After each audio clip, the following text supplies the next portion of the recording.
करेगा कौन इतना प्यार आपके सिवाय।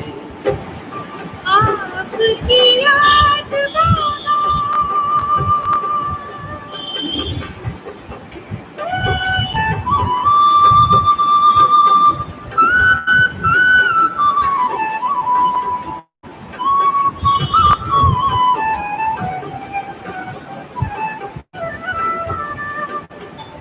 थोड़ा पकड़ो। हाँ, ये दीदी आ गई। हाँ,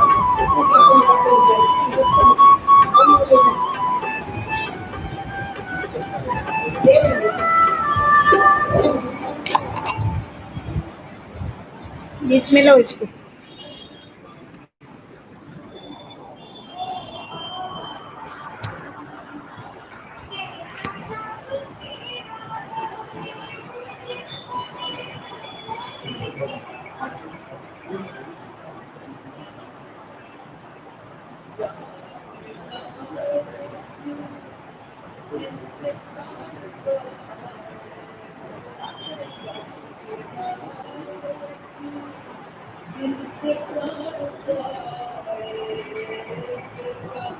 ये बंद करना है रे, पीछे ऊपर वाला फैन चालू हो गए तभी उसको ये करेगा आप यहाँ ओम करेगा।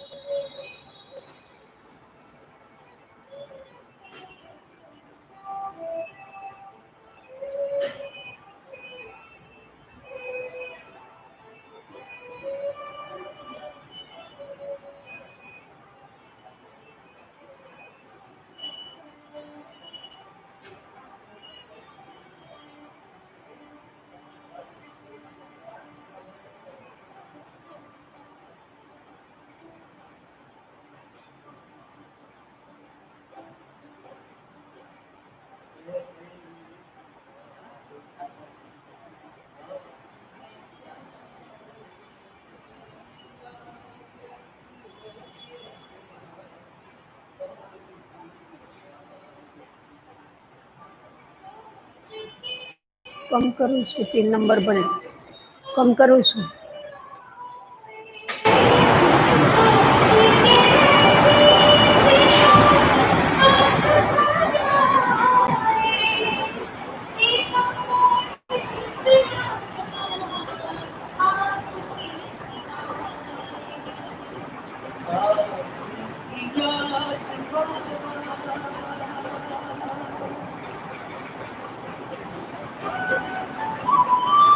पीछे की लाइटें जला दो, कार्तिक उधर अंधेरा लगा पड़े।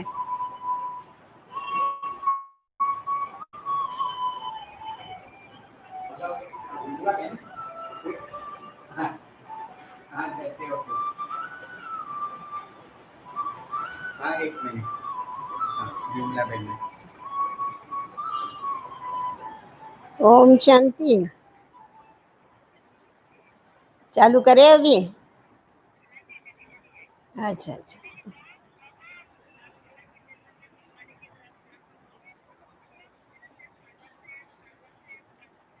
ठीक है ठीक।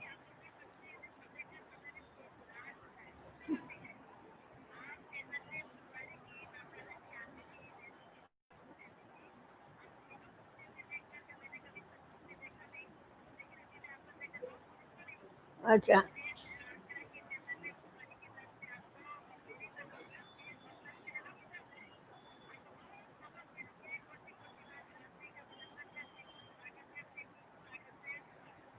अब हमारी तरफ से सभी को बहुत बहुत ओम शांति।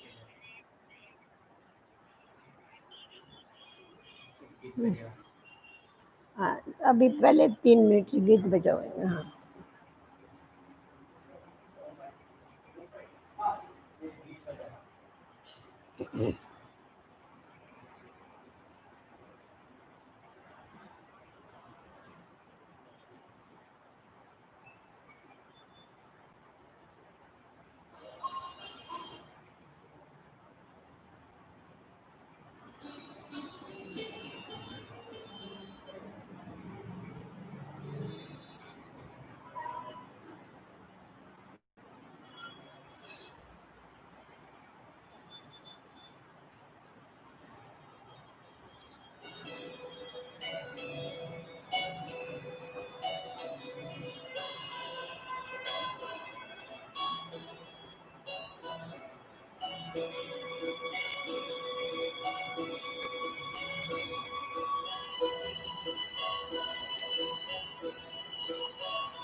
ऐसा खुश मिला जिसकी सुगंध से जीवन में सुख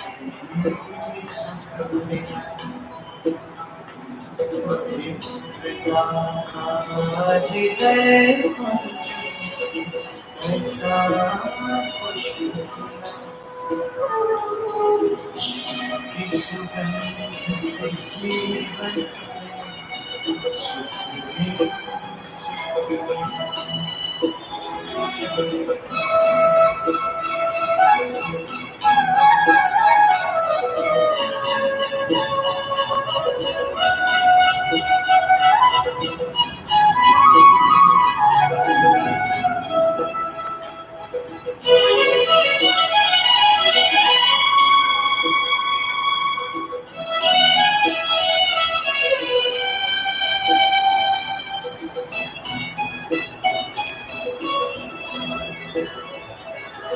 यही अनादि यही तो आदि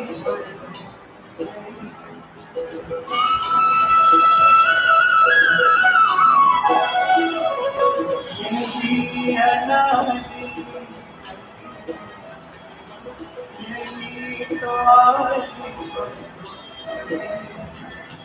इसी में शांति की छाया है, इसी में सुख की धूप है।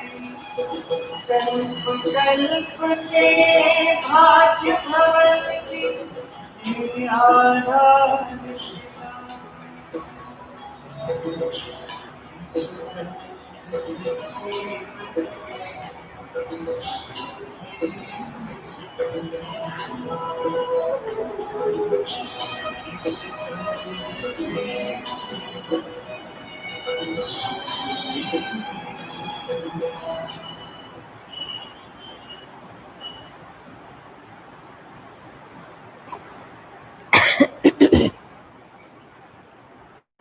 ओम शांति। पवित्रता के सागर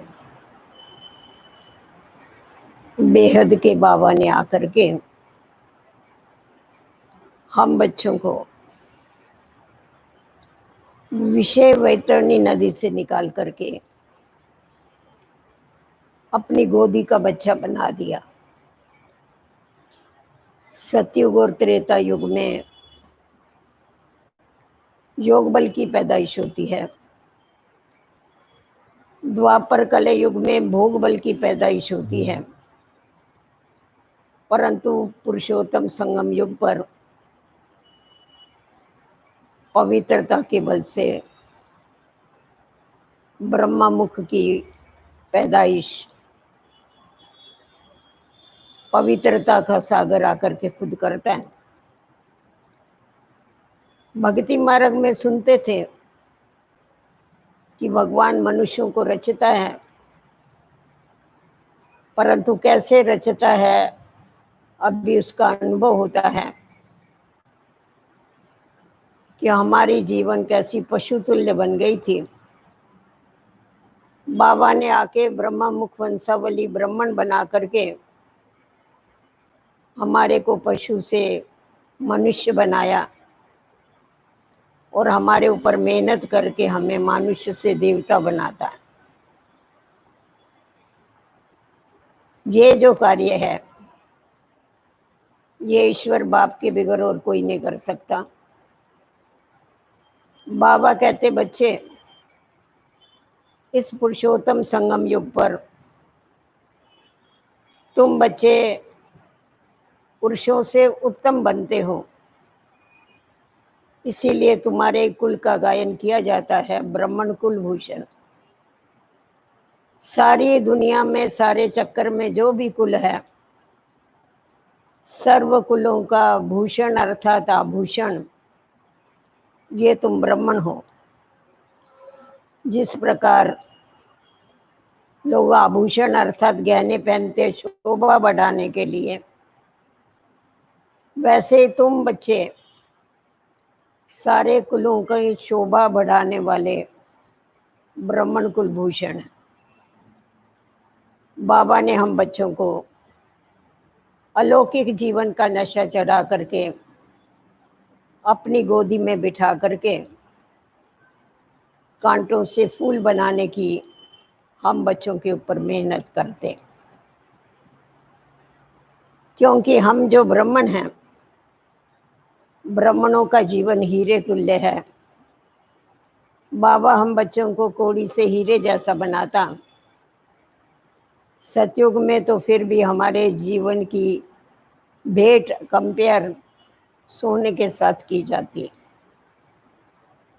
तो देवताओं से भी ऊंच हम ब्राह्मणों का जीवन है, जो अपवित्र दुनिया में रहते हुए, विकारी दुनिया में रहते हुए, पतित दुनिया में रहते हुए उससे अपने जीवन को अलिप्त कमल पुष्प समान बनाते हैं, जिसके लिए ऋषि मुनि भी असंभव समझते थे। कभी भी किसी ने, सन्यासियों ने, महात्माओं ने ये हिम्मत नहीं किया कि प्रवृत्ति में रह करके पवित्रता की धारणा करें, परंतु बेहद के बाप ने आकर के हम बच्चों को प्रवृत्ति में रहते हुए कमल पुष्प समान बनना सिखाया, न्यारा बनना सिखाया और असंभव को संभव बाबा की मदद से हमारे प्रवृत्ति में रहने वाले भाई बहनों ने करके बताया। एक दो ने नहीं किया, परंतु लाखों भाई बहनों ने प्रवृत्ति में रह के निवृत्त कैसे रहा जाता है, कीचड़ में रहते हुए कमल पुष्प समान पवित्र जीवन कैसे व्यतीत की जाती है, इसका एग्जाम्पल बन करके आज सारी दुनिया के अंदर बाबा का बच्चों ने नाम बाला किया। पवित्रता ये हम ब्राह्मणों का श्वास है, पवित्रता हम ब्राह्मणों की पर्सनैलिटी है, पवित्रता ही हम ब्राह्मणों की रॉयल्टी है। पवित्र है तो जीवन है, पवित्रता नहीं है तो जीवन नहीं है। इसका हम सभी ने बहुत अच्छी तरह से अनुभव किया कि विकारी जीवन और निर्विकारी जीवन में कितना रात दिन का फर्क। बाबा ने आके हम बच्चों को पवित्रता की गहन गति समझाई कि वास्तव में पवित्रता कहा किसको जाता है। बहुत बारी बाबा कहते कि देखो आज की दुनिया में ऐसे बहुत लोग होते हैं जो शादी करना पसंद नहीं करते हैं, गृहस्थी बसाना पसंद नहीं करते हैं, उसको झंझट समझते हैं और स्वतंत्र रहना चाहते, परंतु वो जो पवित्रता अपनाते हैं उससे उनको कुछ प्राप्ति नहीं होती है। परंतु हम बच्चे जो बाबा की श्रीमत पर चल के, बाबा के आज्ञाओं पर चल के जो पवित्र बनते हैं, हमें 21 जन्मों के लिए नई दुनिया का राजभाग प्राप्त होता है। वैसे भी आप लोग देखेंगे तो जो भी धर्म स्थापक है, धर्म स्थापकों ने धर्म की स्थापना पवित्रता के बल से किया। धर्म का मतलब ही है धारणाएं। जो जो धर्म स्थापक ऊपर से उतरे और उनके तन में जब पवित्र आत्माओं ने प्रवेश किया, तब उन्होंने अपने धर्म की स्थापना की। चाहे बौद्ध धर्म ले लो, क्रिश्चियन धर्म ले लो, सिख धर्म ले लो, कोई भी धर्म ले लो, तो पवित्रता के बगैर कभी भी धर्म की स्थापना नहीं हो सकती है। और हम बच्चों के द्वारा बाबा आदि सनातन देवी देवता धर्म की स्थापना और राज की स्थापना करते। उन्होंने सिर्फ धर्म की स्थापना किया और अपने जो फॉलोअर्स हैं उनको उन्होंने परम धाम से नीचे उतारा। परंतु बाबा हम बच्चों के द्वारा धर्म की भी स्थापना करते और साथ साथ देवी राज की भी स्थापना करते हैं। इसीलिए बाबा ने हम बच्चों को पवित्रता की जो डेफिनेशन बताई कि वास्तव में पवित्रता क्या है। पवित्रता माना सिर्फ ब्रह्मचर्य व्रत की पालना नहीं। पवित्रता अर्थात सिर्फ ब्रह्मचारी नहीं, परंतु पवित्रता अर्थात ब्रह्मचारी, ब्रह्मा बाप का आचरण करने वाले, अर्थात ब्रह्मा बाप को फॉलो करने वाले जो है, कदम कदम पर हर कर्म में उसी को ही सच्चे ब्राह्मण कहा जाता, उसी को ही सच्चे पवित्र कहा जाता, उसी को ही ब्रह्मचारी कहा जाता। तो अभी हम देखते हैं कि बाबा ने हम बच्चों को ये समझाने दिया कि सिर्फ एक विकार के ऊपर विजय प्राप्त करना पवित्रता नहीं है, परंतु जो भी 5 विकार है, काम क्रोध लोभ मोह अहंकार, और उसके जो ढेर सारे बच्चे हैं, क्योंकि विकारों का भी बहुत बड़ा पसारा है, बहुत बड़ी उनकी बिलादरी है। छोटे छोटे रोब है, ईर्ष्या है, द्वेष है। अगर आप उनके बच्चों की लिस्ट निकालो तो बहुत बड़ी है, आलस है। तो ये जो भी उसके बाल बच्चे हैं, उन सब के ऊपर विजय प्राप्त करना अर्थात ही पवित्र बनना। इन सभी के ऊपर इनको छोड़ना, इनको खलास करना, यही सच्ची सच्ची पवित्रता है। ये बाबा ने हम बच्चों को बताया। तो अभी हम देखते हैं कि बाबा ने सिर्फ कर्म की पवित्रता नहीं बताई, परंतु हम बच्चों को बाबा ने मनसा वाचा और कर्मणा, इन तीनों प्रकार की पवित्रता और कार्य व्यवहार में आते हुए एक दो के साथ व्यवहार करते हुए हमें कौन सी मर्यादाओं को सामने रखना है, वो सब मर्यादाएं खींच करके बाबा ने हम बच्चों को दिया। और जब हम उन मर्यादाओं पर चलते हैं तभी हम अपने को पवित्र ब्राह्मण कहला सकते हैं। बाबा कहते हैं जो बच्चे पवित्रता की धारणा नहीं करते हैं परंतु अपने को ब्राह्मण कहलाते हैं, वो ऑफ कास्ट ब्राह्मण, उसको फुल कास्ट ब्राह्मण नहीं कहा जाता। फुल कास्ट ब्राह्मण अर्थात ही संपूर्ण पवित्र, और संपूर्ण पवित्र अर्थात मनसा वाचा कर्मणा पवित्र। तो अभी हम सबसे पहले ये देखते हैं कि मनसा की पवित्रता किसको कहा जाए, क्योंकि जो भी हम कर्म करते हैं, जो भी बोलते हैं, उसका जो मूल आधार है वो मनसा है। अगर मनसा को ही ठीक किया जाए तो वाणी और कर्म जो है वो स्वतः ही ठीक हो जाते हैं।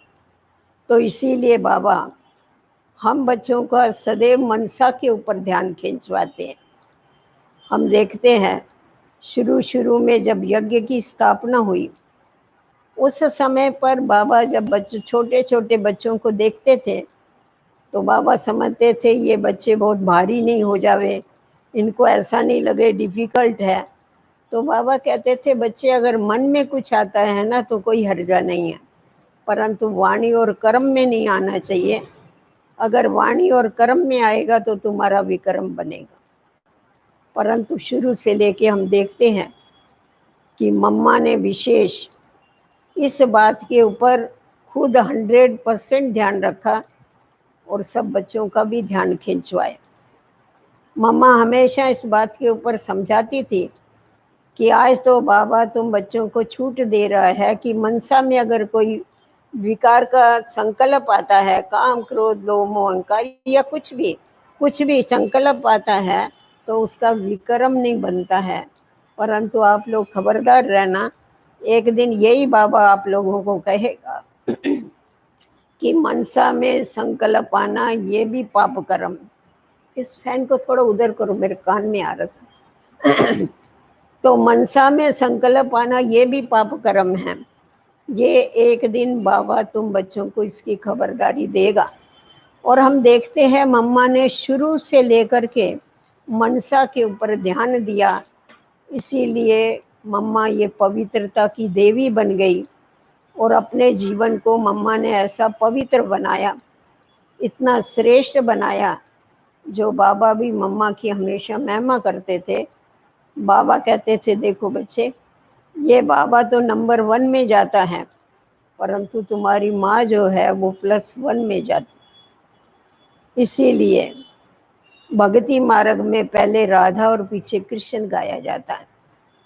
तो मम्मा की जो पवित्रता थी वो बहुत ही ऊंची और बड़ी श्रेष्ठ थी। तो अभी हम देखते हैं कि मनसा की जो पवित्रता है, जिस प्रकार जो वैष्णव पंथी लोग होते हैं वो हमेशा अपने को सबसे न्यारा समझते, और अगर रास्ते में भी जाएंगे उनको अगर कोई टच भी करेगा ना तो आकर के वो सीधे नल के नीचे बैठते। किसी का टच करना भी वो इम्प्योरिटी समझते। तो बाबा हम बच्चों को कहता है कि बच्चे वो तो स्थूल रीति से अपनी पवित्रता रखते हैं।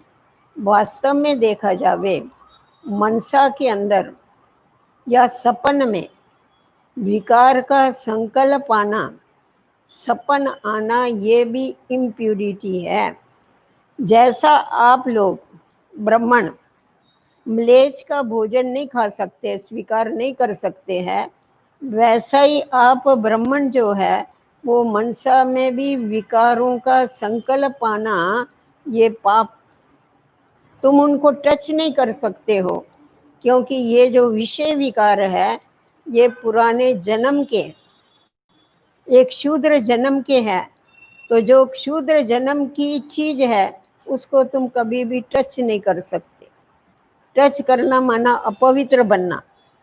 तो इसीलिए तुम्हें मनसा भी तुम्हारी जो है वो सदैव उसके अंदर पॉजिटिव संकल्प चले, मनसा में हमेशा पवित्र संकल्प चले। तुम्हारी मनसा जो है वो सदैव बाबा के साथ लगी रहे। कभी भी व्यर्थ संकल्प तो छोड़ना ही है, परंतु उसके पहले विकल्प जो है वो तुम्हारे मन में कभी भी आने नहीं चाहिए।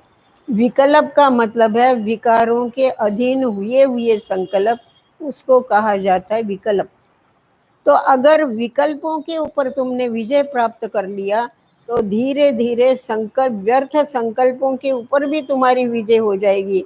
और जब व्यर्थ संकल्पों के ऊपर तुम्हारी विजय हो जाएगी तो मन और बुद्धि, ये जो कर्म इंद्रियां हैं सूक्ष्म, ये तुम्हारे कंट्रोल में आ जाएगी। और जब मन और बुद्धि, कर्म इंद्रियां, सूक्ष्म कर्म इंद्रियां हमारे कंट्रोल में आ जाती है तो हमारी जो स्थूल कर्म इंद्रियां हैं, आँखें हैं, ये भी हमारे कंट्रोल में आ जाती, वो कभी भी चंचलता नहीं करेगी। तो इसीलिए बाबा ने सबसे पहली बात हम बच्चों को ये बताया कि मनसा को पवित्र बनाने के लिए सदैव तुम बच्चों को आत्मिक स्थिति में स्थित होना है। आत्मिक स्थिति में स्थित होकर के सामने वाले को भी आत्मा समझ करके ही देखना। मैं भी आत्मा हूँ और सामने वाला जो है वो भी आत्मा। बाबा ने हम बच्चों को विशेष इसके लिए स्लोगन दिया है कि ये पवित्र बनने के लिए तुम्हें एक स्लोगन सदैव याद रखना है, कभी हमें बुरा सोचना नहीं है, कभी हमें बुरा देखना नहीं है, कभी हमें बुरा बोलना नहीं है, कभी हमें बुरा करना नहीं। अगर ये बात हम अंडरलाइन कर लेते हैं कि मुझे बुरा नहीं सोचना है, बुरा सोचना अर्थात देहधारियों के बारे में सोचना, बुरा सोचना अर्थात किसी के लिए किसी का नुकसान होवे इस रीति से सोचना, ये बुरा सोचना हो गया। तुम्हें सर्व के लिए शुभ चिंतक बन के रहना है, तुम्हें सदैव शुभ चिंतन करना। जो सदैव शुभ चिंतन करता है, ईश्वरीय चिंतन करता है, स्वचिंतन करता है, ज्ञान का चिंतन करता है, वो दूसरों का शुभ चिंतक बन सकता है। परंतु अगर जिनको ज्ञान का चिंतन नहीं आता है, जिनको शुभ चिंतन नहीं आता है, वो व्यर्थ संकल्पों के ऊपर विजय प्राप्त नहीं कर सकता है। और जब व्यर्थ संकल्पों के ऊपर विजय नहीं प्राप्त करते हैं तो आत्मा शक्तिशाली नहीं बनती है। क्योंकि एक तरफ हम बाबा से बुद्धि का योग लगा करके अपने अंदर शक्ति भरते हैं, और दूसरी तरफ अगर व्यर्थ संकल्प चलते हैं तो वो शक्ति लीक हो जाती। एक तरफ कमाई करते, दूसरी तरफ गमाई करते, तो बैलेंस कुछ भी नहीं रहता। तो इसीलिए बाबा ने हम बच्चों को तुम्हें कभी भी बुरा नहीं सोचने का है, ये अंडरलाइन करा है। तुम्हें सबके लिए सदैव शुभ सोचना है, सबको तुम्हारे को शुभ भावना शुभ कामना देनी है, इस पाठ को पक्का कराया। तुम्हें सदैव ज्ञान का चिंतन करते रहना है, तुम्हें सदैव प्रभु चिंतन करना है। तो जितनी जितनी हमारी मनसा शुद्ध होती जाती है, हमारे अंदर शुद्ध संकल्प पैदा करने की ताकत आती जाती है, शुद्ध संकल्पों की ताकत से ही हम निरसंकल्प रह सकते। क्योंकि अंत के समय बाबा कहते बच्चे 1 सेकंड का पेपर होगा, उसके लिए वो सेकंड का पेपर क्या होगा? नष्टो मुहा स्मृति लब्धा। देह और देह के सर्व संबंध जो है, जो भी पुरानी दुनिया है, पुरानी बातें हैं, पराई बातें हैं, वो सब समेट करके और एक बाबा की याद में रहने के लिए तुम्हारे को अभी से उसके ऊपर मेहनत करने की आवश्यकता। अगर अब से हम इस बात के ऊपर मेहनत नहीं करेंगे तो अंत के समय अशरीरी बन के हम बाबा को याद नहीं कर सके। तो इसीलिए अभी से हमें इन बातों के ऊपर मेहनत करनी पड़ेगी, अटेंशन देना पड़ेगा, और अपने को चेक करना पड़ेगा कि हमारी बुद्धि कहाँ अटकी हुई तो नहीं। वैसे भी आप देखो, रास्ते में से चलते हैं, अगर हमारा कोई पल्लू किसी चीज से अटक जाएगा तो क्या होता है? आप आगे बढ़ेंगे तो झुकेंगे, और जरा आगे बढ़ेंगे तो गिरेंगे। तो अटकने से क्या होता है? गिरना होता है। तो अगर हमारी बुद्धि देह के संबंध, पुरानी दुनिया, वस्तु, पदार्थ, वैभव, किसी में भी अगर हमारी बुद्धि अटकी हुई होगी तो हम ना आगे बढ़ सकेंगे, ना ऊपर उड़ करके बाबा के पास पहुंच सकेंगे। आगे ही नहीं बढ़ेंगे तो उड़ेंगे कहाँ से? तो इसीलिए हमारे को मनसा की जो पवित्रता है, हमारे मन में कभी भी अशुद्ध संकल्प नहीं आवे, सपन में भी अशुद्ध संकल्प नहीं आवे, इसके ऊपर बहुत बहुत ध्यान देने की आवश्यकता है। क्योंकि ये जो है संकल्प, ये मनसा का भोजन, तो हमारे को हमारी मनसा को कभी भी मैला नहीं करना है। हमारे चित्त को हमेशा हमारे को क्या करना है? साफ रखना। भक्ति मार्ग में भगवान को कहते हैं, हे भगवान मेरे अवगुण चित्त पर नहीं धरना। अभी भगवान तो किसी के अवगुण चित्त पर नहीं धरता, वो तो रहम दिल है, वो दया का सागर है। अभी बाबा हम बच्चों को कहता है कि बच्चे, मन को साफ करने के लिए, मन को पवित्र बनाने के लिए, मन को स्वच्छ बनाने के लिए तुम्हें किसी के भी अवगुण चित्त पर नहीं धरने हैं। तो बुरा देखना अर्थात देह को देखना, बुरा देखना अर्थात दूसरों के अवगुण देखना। तो जब हम किसी के अवगुण देखते हैं तो अवगुण को कमी कहा जाता है।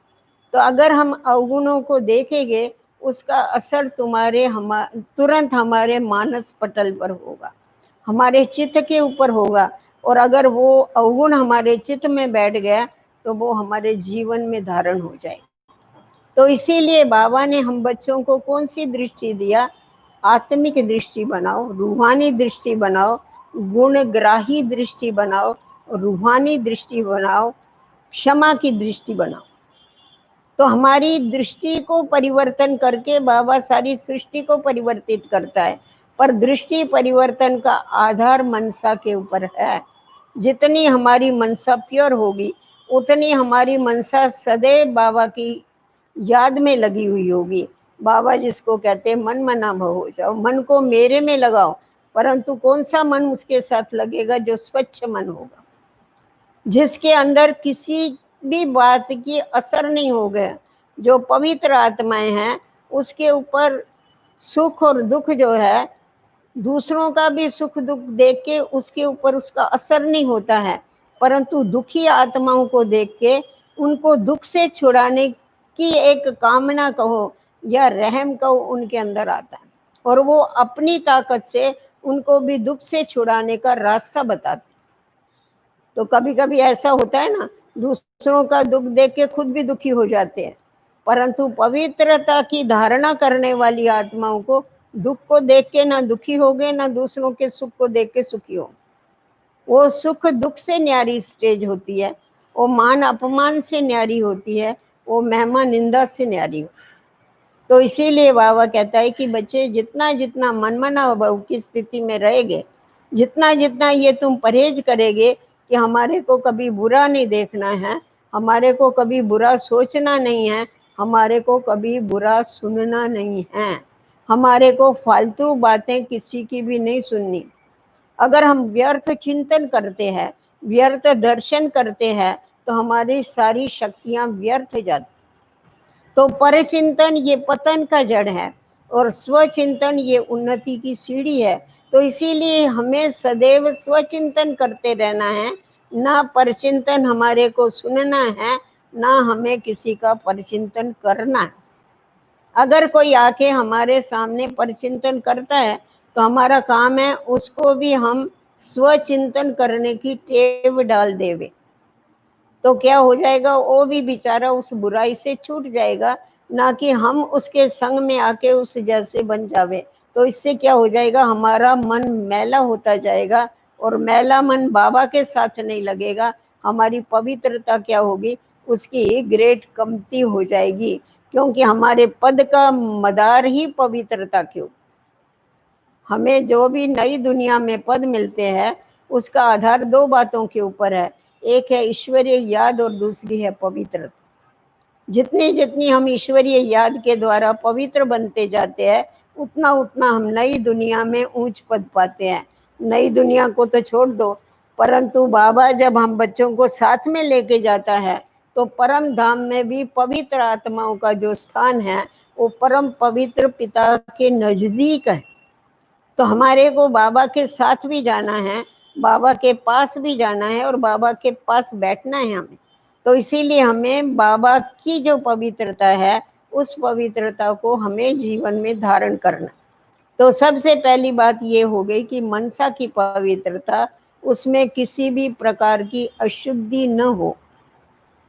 उसके बाद हम लोग देखते हैं वाणी की पवित्रता। वाणी की पवित्रता क्या है, वाणी की पवित्रता है सत्यता। सत्यता ये पवित्रता है। तो हमारी वाणी जो है वो सदैव सत्य हो, असत्य न हो। हमारी जो वाणी हो उसमें स्पष्टता हो। हमें जो कहने का है, जो अंदर होवे वो ही बाहर होवे। कभी कभी ऐसा होता है ना, कोई अंदर एक बोले, अंदर अलग भावना होती है और बाहर अलग भावना प्रकट कर, अलग शब्द प्रकट कर। तो इसीलिए बाबा कहते हैं कि बच्चे तुम्हारी वाणी कैसी होनी चाहिए, सत्य वाणी होनी चाहिए, क्योंकि तुम सत्य बाबा के बच्चे हैं। और बाबा किसके ऊपर फिदा है, सत्यता के ऊपर फिदा है। जो सच्चे हैं वो बाबा के बच्चे बाबा को हमेशा प्रिय लगते। और बाबा हम बच्चों को बताता भी है ये बात। हमें एक बात याद आती है, एक बार ऐसा ही हुआ, यहाँ से एक माता थी, वो गई थी मधुबन में। साकार बाबा थे तभी मधुबन में मिलने को गई थी, बहुत भोली भाली थी बेचारी। तो एक दिन क्या हुआ, रात को वहाँ, पहले अभी भी करते हैं परंतु पहले तो कंपलसरी बनाते थे, सतगुरुवार के दिन रात को हमेशा खीर बनती थी दूध की।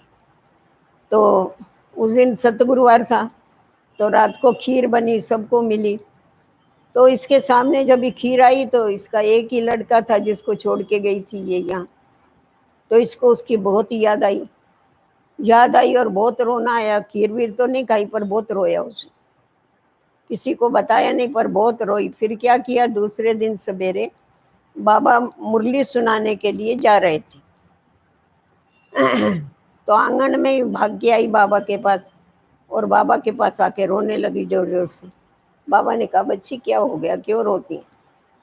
तो बोला, बाबा मैंने खीर देखी ना तो मेरे को मेरा बेटा याद आया। और मेरे अंदर तो गई नहीं, मेरे को बहुत उसकी याद आई। तो बाबा ने कहा अच्छा अच्छा बच्ची कोई बात नहीं। बाबा ने उसी समय एक भाई को बुलाया। बाबा ने कहा जाओ इसका देखो अभी टिकट लेकर के इसको ट्रेन में बिठाओ, इसको बच्चा बहुत ही याद आ रहा है। अभी आप लोगों को ये सुनने के बाद क्या अनुभव होता है, क्या संकल्प चलता है? हम लोग समझेंगे देखो कैसी पगली है, बाबा के आगे जाके रोती।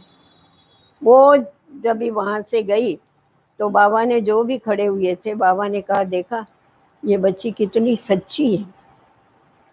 अरे अच्छे अच्छे महारथी भी बाबा से झूठ बोलते हैं, परंतु ये कितनी सच्ची बच्ची है। जो इसकी स्थिति थी इसने बाबा को बताया, बाबा उसके ऊपर खुश हो गए। तो सच्चे दिल पर साहब राजी है। तो अगर साहब को राजी करना है तो हमारे को दिल साफ तो मुराद हासिल, हमारी सब मुरादें हासिल होती हमारी। इसीलिए हमारे अंदर सत्यता की शक्ति जरूर चाहिए। तो जब हमारे अंदर सत्यता की शक्ति है, सत्यता की शक्ति से ही हम विजय प्राप्त कर सकते विकारों की। तो हमारी वाणी में सत्यता चाहिए, हमारी वाणी में मधुरता चाहिए, हमारी वाणी में स्पष्टता चाहिए। जो अंदर होवे वो ही हमारे को बोलना है, अंदर एक और बाहर दूसरा नहीं बोलना। और ऐसी वाणी होवे, बाबा कहते हैं बच्चे तुम्हारी वाणी जो है वो सामने वाले का भाग्य बनाने वाली वाणी। इसीलिए हमारे को जो भी बोलना है वो ज्ञान युक्त बोलना है, युक्ति युक्त बोलना है, इस बात का ध्यान रखना है। तो हमारी वाणी क्या है, पवित्र वाणी हो। उसके बाद हम देखते कर्मों की पवित्रता। हमारे कर्मों में सदैव पवित्रता रहे, हमारे कर्म सदैव अलौकिक रहे, क्योंकि हम लोकवासी नहीं। बाबा ने हमें अलौकिक जन्म दिया हुआ है। तो हम जो भी कर्म करते, कितना भी साधारण कर्म होने दो, परंतु कर्म करते हुए हमें बाबा की याद जरूर होनी चाहिए। तो जितना जितना हमारे में अलौकिकता आती जाती है, आज जो भी सेवाएं होती है, आप लोग जो प्रवृत्ति में रहने वाले हैं, आपके जो रिश्तेदार है, अड़ोस पड़ोस है, वो क्या देखते हैं, हमारे जीवन का परिवर्तन देखते कि इनके जीवन में कितना परिवर्तन आया है। उस परिवर्तन के आधार पर वो ज्ञान को मानते। आप बाहर वालों को ज्ञान दे सकते हैं, घर वालों को आप ज्ञान नहीं दे सकते। वो कहते हैं ये तो हमारे सामने जन्मे, सामने बड़े हुए, ये हमारे को क्या ज्ञान सुनाएंगे। परंतु जिस समय हमारे जीवन में, हमारी एक्टिविटीज में परिवर्तन देखते हैं, वो देखने के बाद क्या होता है, उनको भी ऐसा लगता है हम भी अपनी जीवन को ऐसा बनाओ। तो इसीलिए बाबा जो कहते हैं कि बच्चे कर्मों की जो सेवा है वो सबसे श्रेष्ठ सेवा है।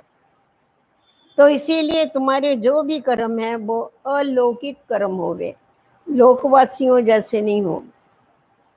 ब्रिजेंद्रा दादी हम लोगों को अक्ल सिखाती थी।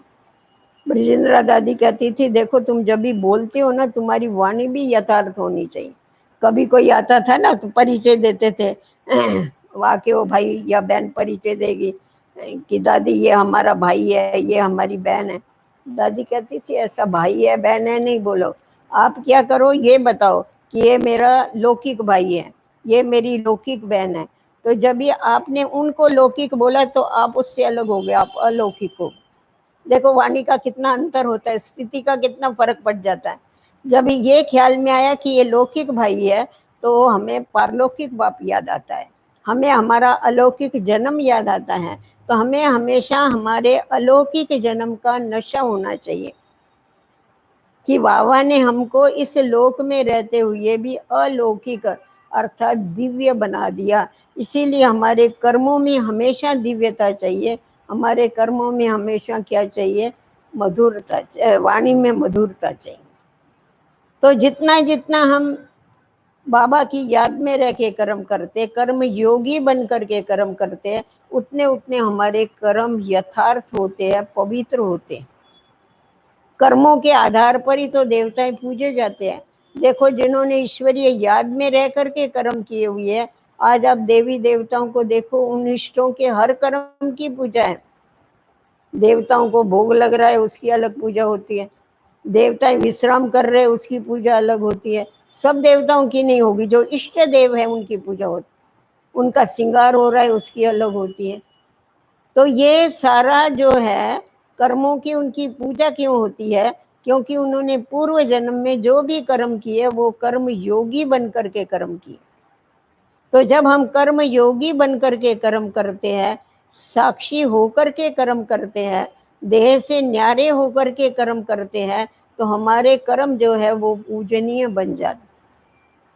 बाबा कहता है तुम्हें कर्म इंद्रियों के अधीन नहीं होना है, पर कर्म इंद्रियों को अपने अधीन करना है। तो कर्म इंद्रियों को अपने अधीन करने के लिए तुम्हें क्या करना पड़ेगा? अशरीरी बनने का अभ्यास करना पड़ेगा।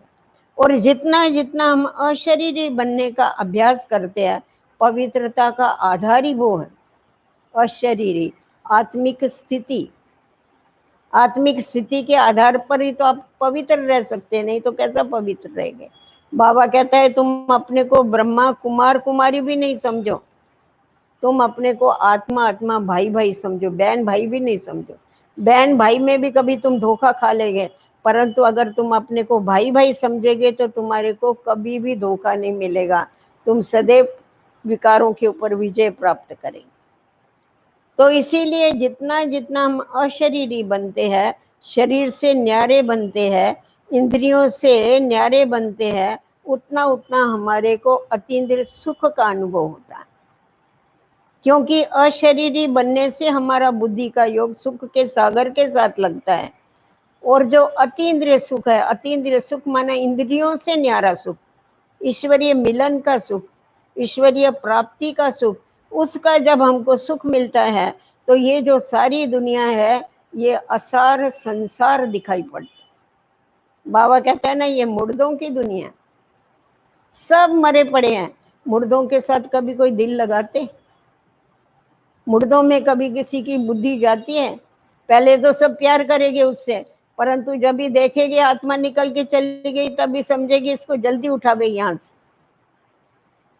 उसको उठाने की सोचते उस समय। तो ये जब है ही मुर्दों की दुनिया, तो इस मुर्दों की दुनिया से तुम्हें दिल नहीं लगाना है। तुम्हारी तो एक आंख में मुक्ति और दूसरी आंख में जीवन मुक्ति होनी चाहिए। ये कभी हो सकती है जब तुम अशरीरी बनने का अभ्यास करते। तो जितना जितना हम अशरीरी बनते हैं उतना उतना हमें अतीन्द्रिय सुख की प्राप्ति होती है। और अतीन्द्रिय सुख की प्राप्ति होने के कारण पुरानी दुनिया स्वतः ही भूल जाती है, पुराने रिश्ते स्वतः ही भूल जाते हैं। क्योंकि अतीन्द्रिय सुख ये बहुत श्रेष्ठ सुख है, ये देवताओं को भी प्राप्त नहीं होता। ये सिर्फ इस संगम युग पर हम ब्राह्मण ही प्राप्त करते हैं, बाबा के द्वारा अशरीरी बन के उसकी याद के द्वारा अतीन्द्रिय सुख की प्राप्ति होती, अपने को भरपूर अनुभव करते हैं। तो इसीलिए हमें अपने कर्मों के ऊपर सदैव ध्यान देना है। उसके लिए बाबा ने हमें पाठ पक्का कराया, बच्चे ये याद रखो, जैसा कर्म हम करेंगे हमको देख करके और करें। इसीलिए क्योंकि तुम सृष्टि की स्टेज के ऊपर है, तो कोई स्टेज के ऊपर जब होता है, कोई झाड़ू लगाने वाला भी होगा ना स्टेज पर, सबका ध्यान उसके तरफ होता है कि अभी ये देखो ये कैसा झाड़ू लगा रहा है। नीचे उतर के अगर वो राजा का पार्ट भी प्ले करे ना, कोई नहीं उसको देखे। तो तुम जब सृष्टि की स्टेज पर है तो तुम्हारे को सारी दुनिया देख रही है, तुम्हारे को तुम्हारे रिश्तेदार देख रहे हैं, तुम्हें ब्राह्मण परिवार देख रहा है, और सबसे बड़ा हमारा जो डायरेक्टर बाप है वो हमको देख रहा है कि हम कैसा पार्ट प्ले कर रहे हैं। तो इसीलिए अपने को अगर स्टेज सृष्टि के स्टेज के ऊपर समझेंगे तो कर्मों में क्या हो जाएगी, स्वतः ही श्रेष्ठता आती जाएगी, स्वतः ही पवित्रता आती जाएगी, स्वतः ही अलौकिकता आती जाएगी। बाबा कहते थे, देखो शुरू शुरू में यज्ञ में अपने पास गायें थी वहां, तो बैठ करके उसका गोबर होता है ना, उसको छेना बोलते हैं सिंधी में, वो थपते थे। इतना छेना निकलता था तो वो थपते थे, फिर वो जलाते थे। पहले तो गैस वैस कुछ नहीं होते थे कराची में, इधर उधर क्या होता था पहले। तो बाबा कहते थे देखो अगर तुम छेना थप ले रहे, एकदम हल्का कर्म, तुम छेना थप रहे हैं और तुम अगर बाबा की याद में रह के वो कर्म कर रहे हैं, कोई भी तुम्हारे सामने आएगा ना तो उसको साक्षात्कार हो। और तुम बहुत अच्छा भाषण कर रहे हो परंतु तुमको बाबा याद नहीं है तो किसी को कोई भी भाषणा नहीं आएगी, कोई साक्षात्कार नहीं। तो कर्म भले हल्का है परंतु अगर हमारी स्थिति ऊंची है तो वो हमारा कर्म क्या है, वो कर्म हमारा औरों का कल्याण करने वाला हो जाता। तो इसीलिए बाबा ने हम बच्चों को कर्म योगी बनाया। तो जब हम कर्म योगी बनते हैं, बाबा की याद में कर्म करते हैं, तो जहाँ बाप है वहाँ पाप नहीं हो सकता, पाप स्वतः ही दूर भागते। तो इसीलिए बाबा हमेशा हम बच्चों को कहते हैं कि बच्चे अपने कर्मों के ऊपर अटेंशन दो, क्योंकि तुम इस विश्व के शोपीस में, ये विश्व का जो शोकेस है ना, इसमें तुम शोपीस है। और हमेशा देखो घर में भी आप लोग रखते हैं शोपीस में अच्छे से अच्छी चीज रखेंगे ना, जो सब देखे उसको। तो हमें सब देख रहे हैं, हम विश्व के शोपीस में हैं, हम हैं विश्व के शोकेस में है, शोपीस है। हमारे को देख के और भी बाबा के साथ सौदा करें कि बनना है तो ऐसा बनना है। इसीलिए हमें अपने कर्मों के ऊपर, अपने व्यवहार में हमेशा हमारे को क्या करने का है, अटेंशन दे करके चलना है, न्यारा बन करके चलना है। हम इस सारे विश्व से जो भी मनुष्य आत्माएं, हम सबसे न्यारी हैं। इसीलिए तो बाबा को ब्राह्मण इतने प्यारे लगते, बाबा इसीलिए तो ब्राह्मणों से प्यार करता है। तो इसीलिए हमें अपने मनसा के ऊपर भी ध्यान देना है, मनसा को पवित्र बनाना है, वाणी को हमारे को सत्य बनाना है, और कर्म योगी बन के कर्म करते हुए हमारे को अतीन्द्रिय सुख का भी जरूर बाबा से अनुभव करना है। तभी हमारे को ये पुरानी दुनिया भूलती है और हमारे नयनों में मुक्ति, जीवन मुक्ति दिखाई पड़ती। उसके बगैर हमारे को कुछ याद ही नहीं होगा। तो न्यारा बनने के बगैर कभी भी हमारी जीवन हमको भी प्यारी नहीं लगेगी और दूसरों को भी प्यारी नहीं लगेगी। तो इसीलिए बाबा हमारे को घड़ी घड़ी अशरीरी बनने का, डिटैच हो जाओ इस शरीर से, इसका अभ्यास कराते। और अंत के समय जो हमारी सेवा होगी, वो कौन सी सेवा होगी, दृष्टि के द्वारा औरों को निहाल करने की सेवा। कहा जाता है दृष्टि से सृष्टि बनती है। तो बाबा कहते हैं अंत में जो भी मनुष्य आत्माएं आएगी, भूली भटकी हुई, सुख शांति की भिखारी, शक्ति की भिखारी, उस समय तुम्हारे पास इतनी बड़ी क्यों लगेगी। तो अगर तुम्हारे अंदर पवित्रता की शक्ति है तो वो पवित्रता की शक्ति तुम्हारे नेत्रों के द्वारा उनको निहाल कर डाले। तो मैं पवित्र आत्मा हूँ, इसीलिए मैं जो पवित्र आत्मा हूँ, सदैव हमारे आदि और अनादि जो संस्कार हैं उनकी अगर स्मृति में रहते हैं, क्योंकि सृष्टि के आदि में भी मैं पवित्र हूँ और अनादि जो हूँ मैं परम पवित्र आत्मा। तो पवित्रता ये हमारा धर्म है, पवित्रता हमारा कर्म है, क्योंकि हम पवित्र दुनिया की स्थापना करते। मेरे गुण पवित्र हैं, मेरा धाम पवित्र है, क्योंकि ये निज धाम कौन सा है, परम धाम, पवित्र धाम है ना, वहाँ कोई अपवित्र आत्मा नहीं जा सकती। मेरा बाप पवित्रता का सागर है और हम जो दुनिया स्थापन कर रहे हैं वो भी पवित्र दुनिया। तो जब ये स्मृति रहती है हमारे को और हमारे आदि और अनादि संस्कारों की स्मृति रहती है, इमर्ज रहता है, तो क्या होता है, हमारे ये जो मध्य वाले संस्कार है ना, क्योंकि द्वापर में जब सृष्टि के मध्य में आए उस समय पर विकारों की प्रवेशता होती है विस्मृति के कारण, देह अभिमान के कारण। परंतु अब जब बाबा ने हमें आत्मा अभिमानी की स्मृति दिलाई है तो इस समय हमें आदि अनादि संस्कारों की स्मृति पक्की करके क्या करना है, उसके द्वारा अपनी जो पवित्रता की स्थिति है उसको प्राप्त करना है। तो काम जीत बनना अर्थात सर्व जो भी इस दुनिया की कामनाएं हैं उन सब के ऊपर विजय प्राप्त करना। हद की कोई भी कामना हमारे अंदर नहीं रहे। कामना का मतलब है इच्छा, हमेशा कहा जाता है इच्छा कभी भी किसी को अच्छा नहीं बनने देती। अगर कोई भी हमारे अंदर इच्छा है, कामना है, नाम की, मान की, शान की, हम इतनी सेवा करते हैं, हमारा नाम होना चाहिए, हमारा मान होना चाहिए, हमारी शान होनी चाहिए, अगर ये भी हमारे अंदर कामना है तो वो भी अपवित्रता है। इससे भी हमारे को परे जाना है। बाबा ने उस दिन भी कहा, देखो मेरा नाम क्या है, मेरा नाम कोई, तुम लोगों के कितने नाम है, मेरे को कोई नाम नहीं, इसीलिए मेरी ज्यादा से ज्यादा पूजा होती। मेरे को नाम रूप से कहते हैं इसीलिए मेरे को ज्यादा पूजा होती है कि नाम रूप से न्यारा है, नाम भी नहीं है, इसका रूप भी नहीं है, पर सबसे ज्यादा तो मेरे को ही पूजते हैं। तो तुम भी देह के नाम रूप से न्यारे हो जाओ तो तुम्हारी भी ऐसी पूजा हो, तुम भी पूज्य बन जाएंगे, तुम्हारे भगत भी तुम्हारी बहुत पूजा करेंगे, परंतु तुम्हें भी नाम और रूप से न्यारा अर्थात देह और देह के नाम से न्यारा बनना पड़ेगा। देह से न्यारा बनना माना हमारे को हमारा नाम होवे, हमारा हमारा मान होवे, ये सब जो कामना है इनको छोड़ना पड़ेगा।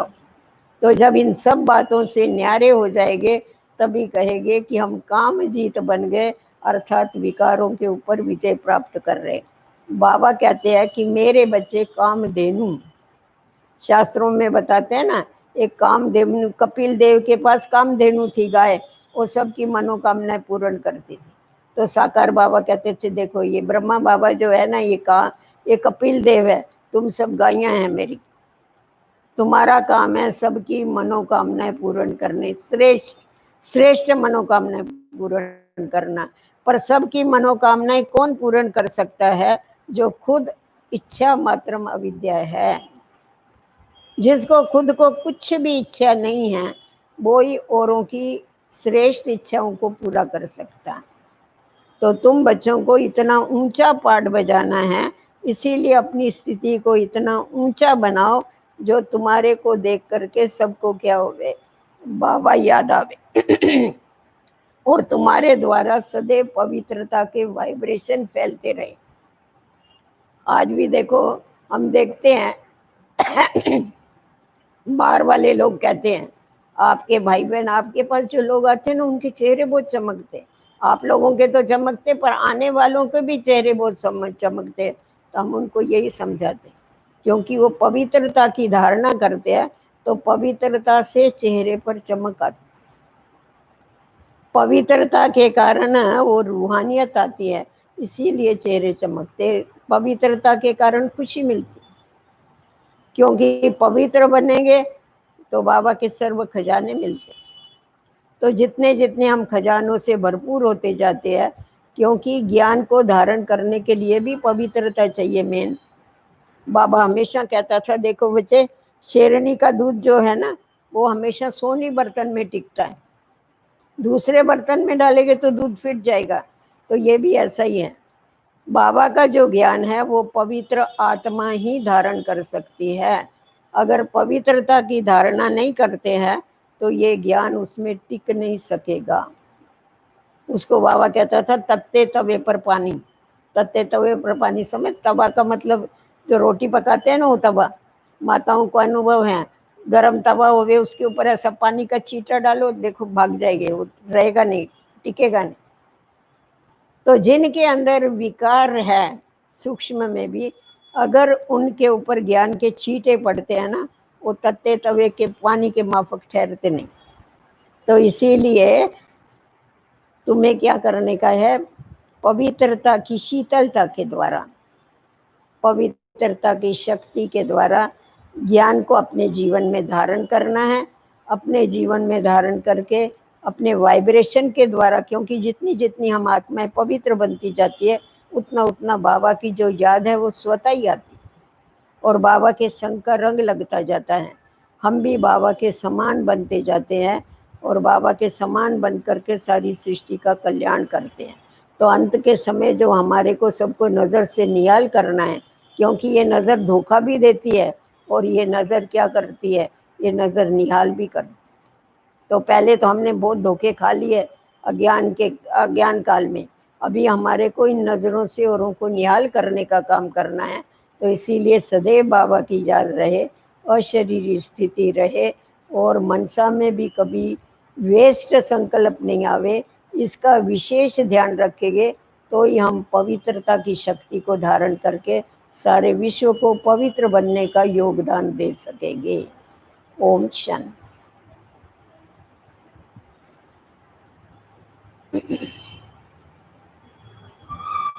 पूछो उससे अब।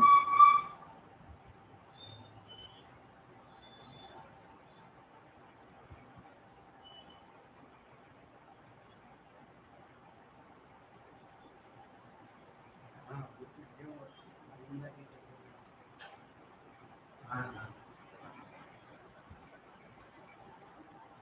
हाँ, एक मिनट।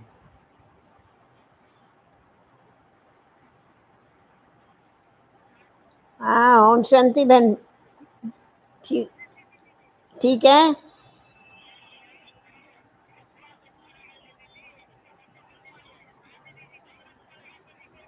अच्छा अच्छा ठीक।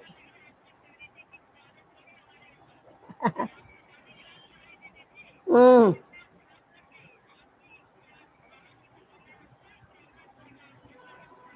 जरूर जरूर।